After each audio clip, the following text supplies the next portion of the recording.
In this session, we'll learn how to identify a string. Okay? एक programme में एक string use हुई है, अब उसको हमें कैसे आइडेंटिफाई करना है।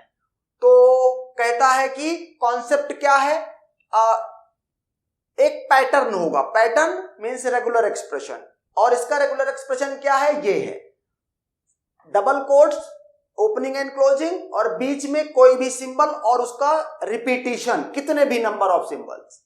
यहां पर क्वेश्चन मार्क मैंने लिखा है, इसका मीनिंग है कि ऐसा बिल्कुल पॉसिबल है। ये जो पूरी चीज है इंक्लूडिंग स्टार, ये क्या है, ऑप्शनल है। ऐसा हो सकता है कि यहां पर कुछ भी नहीं है।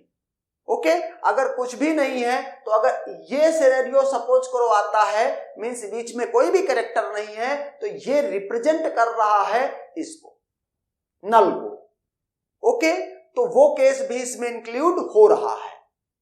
अब देखते हैं कि कैसे आइडेंटिफाई करता है। सपोज करो मेरे पास ये प्रोग्राम की एक लाइन है सी प्रोग्राम की, प्रिंटफ %dx ऐसे करके। हाउ आई आइडेंटिफाई, तो मैंने क्या बताया था कि जैसे ही सोर्स कोड को वो देखता है, उसके पार्ट ऑफ जिसमें उसको आइडेंटिफाई करना है, उसको यहां पर इनपुट बफर में कॉपी कर देगा। तो ये कॉपी कर लिया।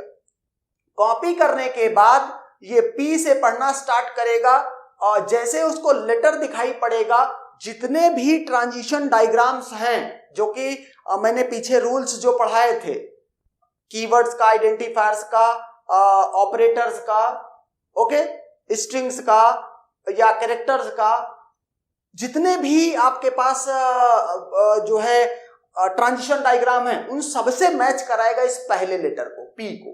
कौन एक्सेप्ट कर रहा है, लेटर। जो एक्सेप्ट करेगा ये इनपुट उसमें फीड कर दिया जाएगा। तो ये पी से लेकर के यहां तक एक वैलिड टोकन होगा, आइडेंटिफायर फंक्शन, मतलब कीवर्ड नहीं है प्रिंटफ। ओके, तो एक आइडेंटिफायर या फंक्शन कह के, अब फंक्शन भी एक तरह का आइडेंटिफायर ही माना जाता है, नेम माना जाता है। ओके, तो इसको एक कीवर्ड बोल देगा, सॉरी कीवर्ड मींस इसको एक टोकन बोल देगा नेम टाइप का, ओके, आइडेंटिफायर टाइप का। उसके बाद ये ओपनिंग, ये जितने भी स्पेशल सिंबल्स हैं, ये ओपनिंग है, क्लोजिंग है, और पैरेंथेसिस है, ओपनिंग करली ब्रैस है, क्लोजिंग करली ब्रैस है, ये जितने भी हैं, इनको सबको इंडिविजुअली एक टोकन बोलेगा। और इसके बाद से आप देख रहे हो, ये मेरे को मिलता है starting double quote, opening double quote, तो वो किस में फीड होगा, इसमें फीड होगा। इसके बाद क्या मिलेगा, % और डी, कहता है एनी सिंबल, वो स्टेट 2 में ही है। और उसके बाद डबल कोट क्लोज हो जाता है, और ये यहां पे आता है। तो इसको किस स्टेट पे ले आता है, अगर इसको कर दो 3, तो थर्ड स्टेट पे ले आता है। थर्ड स्टेट कौन सी है, फाइनल स्टेट है। तो यहां से लेकर के और यहां तक जो पढ़ा है, ये क्या है, ये है एक वैलिड लेक्जिम स्ट्रिंग टाइप। ओके, एक कांस्टेंट की तरह स्ट्रिंग ट्रीट की जाएगी। ओके, तो कुछ जगह पर स्टोर कराता है सिंबल टेबल में, और कुछ जगह नहीं स्टोर कराता है।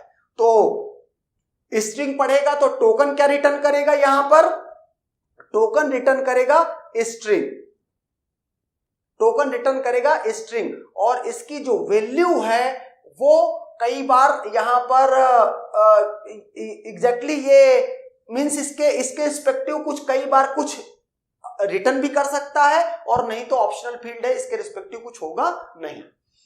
ओके, एक बात यहां पर और देखने लायक है कि यहां पर इस फाइनल स्टेट में मैंने किसी तरह का कोई स्टार नहीं लगा रखा, मींस रिट्रैक्ट 1 पोजीशन की बात नहीं की जा रही यहां पर। क्यों नहीं की जा रही, क्योंकि आपका बिगिनिंग पॉइंटर यहां पर था, और अभी जब आपने आइडेंटिफाई किया है तो आपका फॉरवर्ड पॉइंटर यहां पर था। बिगिनिंग यहां पर था, फॉरवर्ड पॉइंटर यहां पर था।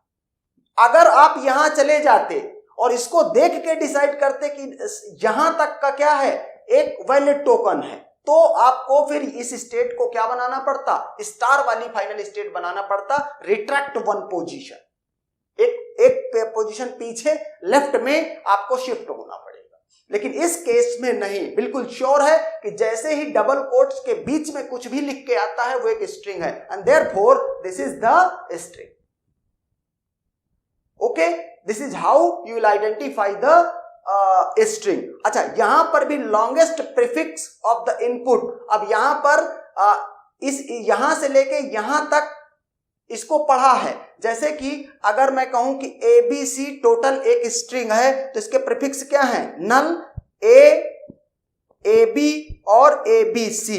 तो अब की बार क्या है, यहां से लेके यहां पढ़ा था और इटसेल्फ जो स्ट्रिंग है वो भी तो प्रीफिक्स ही है। तो अभी भी अपना कॉन्सेप्ट सही है कि longest prefix of the input that matches one of the pattern. इस पैटर्न से मैच किया ये चीज, ओके, एंड दैट्स डन।